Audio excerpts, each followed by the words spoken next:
حضرت جنید بغدادی نے اپنے مرید کو ایک صندوق دیا، کہا بیٹا جاؤ اسے دریائے دجلہ کی موجوں کے سپرد کر کے آؤ، اور سنو اس کو کھول کے نہیں دیکھنا کہ اس کے اندر کیا ہے۔ کامل مرید بھی وہی ہوتا ہے جو اپنے شیخ کے راز کی حفاظت کرے۔ حضرت جنید بغدادی کے مرید نے صندوق کو اپنے کندھے پہ اٹھایا، دریائے دجلہ کے پاس پہنچ گیا۔ جو ہی اس نے دریائے دجلہ میں وہ صندوق پھینکا تو ایک عجیب سا منظر نظر آیا کہ پانی پھٹ گیا، اس نے اپنی راہیں چھوڑ دی اور صندوق کو اپنی آغوش میں لے لیا۔ یہ دیکھ کر بڑا ہی حیران ہوا، واپس پلٹا، اپنے شیخ کی خدمت میں حاضر ہوا، آ کر کہتا ہے حضور اگر یہ منظر میری آنکھیں نہ دیکھتی تو کبھی بھی سوال نہ کرتا، مجھے بتایا جائے کہ اس صندوق کے اندر کیا تھا جس کے لیے پانی نے بھی راہیں چھوڑ دی۔ اگر وہ چیز اتنی ہی برکت تھی، اتنی ہی مبارک تھی تو پھینکوایا ہی کیوں؟ حضور جب تک آپ مجھے بتائیں گے نہیں مجھے قرار نہیں ملے گا، مجھے چین نہیں ملے گا۔ اگر یہ منظر میری آنکھیں نہ دیکھتی تو کبھی بھی سوال نہ کرتا، حضور خدا کے لیے مجھے بتایا جائے کہ اس صندوق کے اندر آخر کیا تھا، جب تک آپ مجھے بتائیں گے نہیں مجھے سکون نہیں ملے گا۔ یہ سن کر حضرت جنید بغدادی نے فرمایا بالکل ایسے ہی، جب تک تجھے بتاؤں گا نہیں تجھے قرار نہیں ملے گا۔ پھر سن، میں نے 12 سال کی محنت سے تصوف پر ایک کتاب لکھی، پھر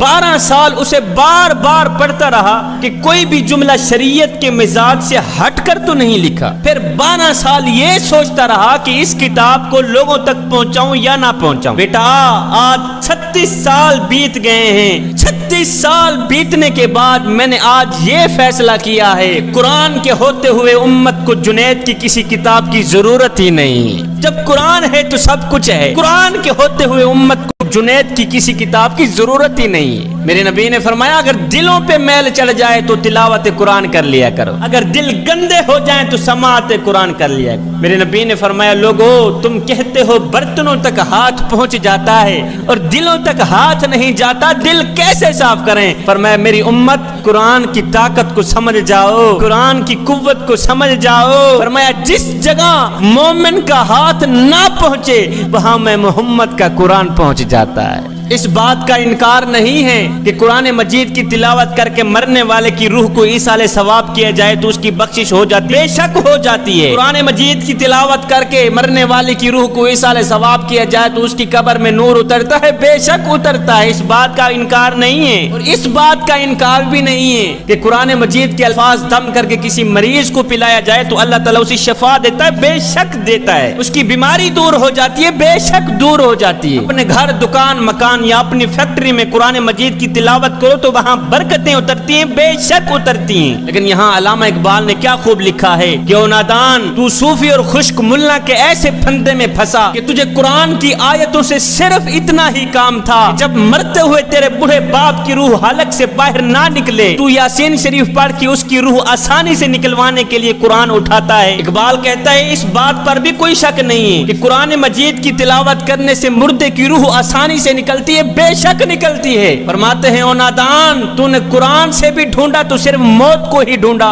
فرمایا او نادان جس قرآن سے تو نے مرنے کا سلیقہ سیکھا تھا کاش کہ اسی قرآن سے تو جینے کا سلیقہ بھی سیکھ لیتا، 4 دن جینے کا مزہ آ جاتا۔